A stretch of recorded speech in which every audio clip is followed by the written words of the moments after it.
Andrew Huberman is a neuroscientist from Stanford University. Activate the mitochondria there. And basically, at that very core level, get electrons moving, and the brown fat in turn activates the thermogenic system. He's an expert in brain development, function, and plasticity. And I've been following him for quite some time now. I love his approach to science and then actually explaining that in a digestible manner, and his balanced routines mixed in with his knowledge in science. And I've decided to follow his routine for 30 days.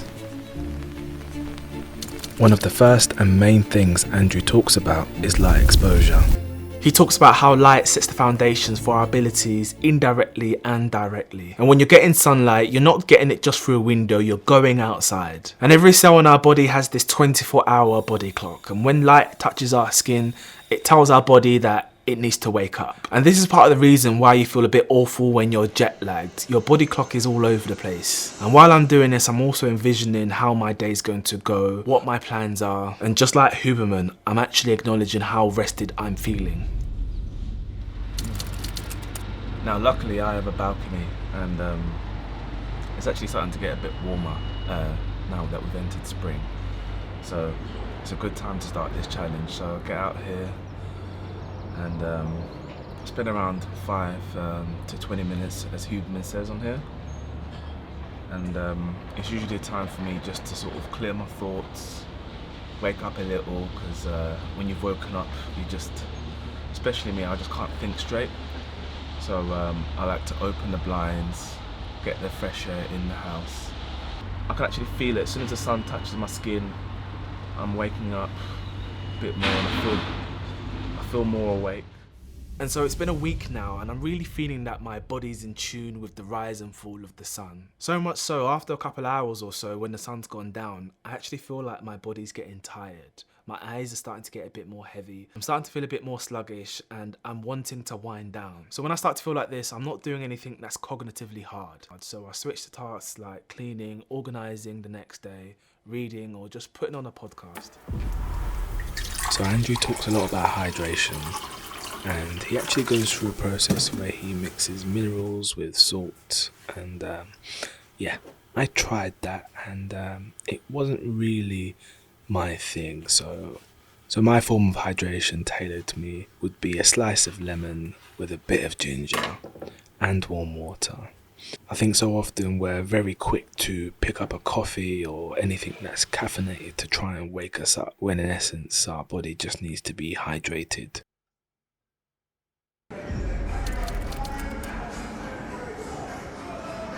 So I've just started my workout. I would say 20 minutes in, warmed up, nice and hot. It's been around 90 minutes since like waking up. So as Huberman says, 90 to 100 minutes before having any type of caffeine. And got my coffee here. I like to be caffeinated when I'm working out, it gives me a good pump. But yeah, I usually do like a mixture of like weights, cardio, which I've been trying to do like Stairmaster and like treadmill. Just do it every now and again, not all the time. I'm a big fan of doing weights. And for me, this is actually quite easy to do actually, because I do it more or less 4 or 3 times a week.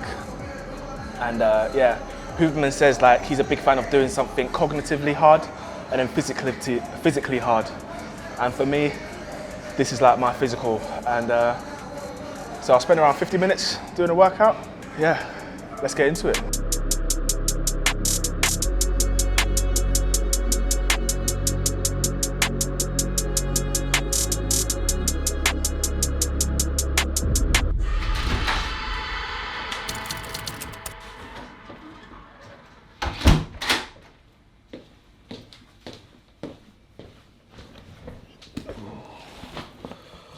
So I've just got back from the gym, and I've arrived home, feel good, workout done.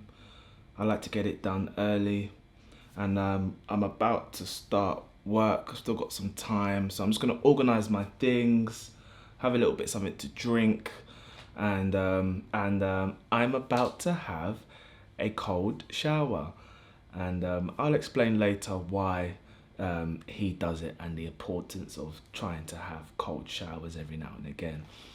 And The mornings for me is my most productive time. It's where I like to get all the most difficult things and the most cognitively hard things done early on.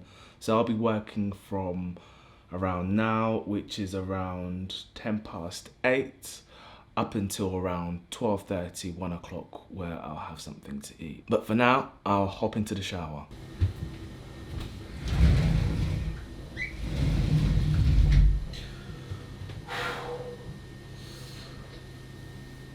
And while I did manage this, I can never say I really got comfortable doing this. I managed it, but yes, it does take some getting used to. So your body temperature naturally rises before you wake up all the way through up until midday, and then falls at its lowest point in the middle of the night. And according to Huberman, the goal here is to increase your body temperature, because when the surface of your body is cold, your internal temperature will rise to compensate. So you're probably wondering, why do you want to do this? Well, Huberman says this triggers adrenaline and dopamine. And when you expose yourself to cold showers, this steadily releases this throughout the day.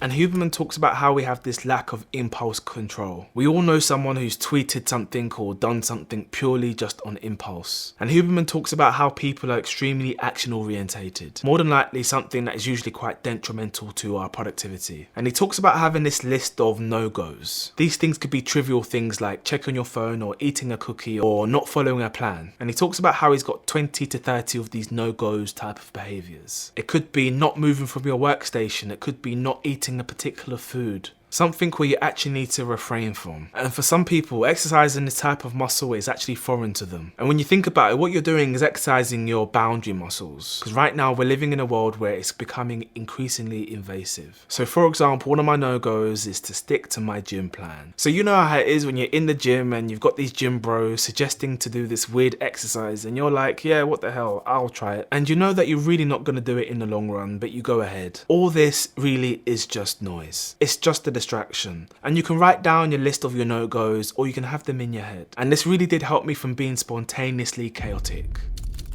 So there's one more thing that I've been doing: intermittent fasting. This is the idea of restricting your eating window. So mine is between 12 and 12:30 to 6 to 6:30. And this was surprisingly not that difficult. And this really did help manage my energy slumps. And to help with this, I opted to meal prep the evening before.